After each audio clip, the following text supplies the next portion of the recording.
საკუთარი ისტორია კარგად უნდა იცოდეთ, სად გადიოდა დიდი აბრეშუმის და კარგად უნდა იცოდეთ. რა თქმა უნდა, თავარი არტერია საქართველოს არასდროს არ ყოფილა. არასდროს თავს მოიტყვეთ და ნუ ისულელებ.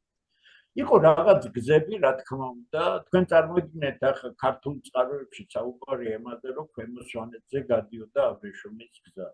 ამიხსენით ერთი ვით ქვემო სვანეთში მაინც ერთხელ ნამყოფი არის.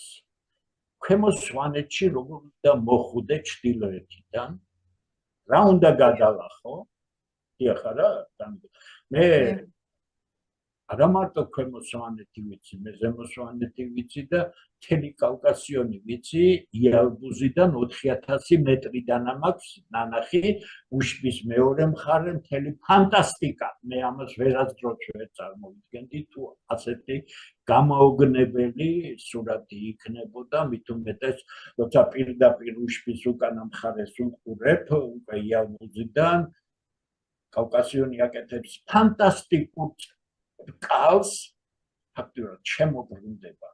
ეს არის გრანდიოზული სანახაობა.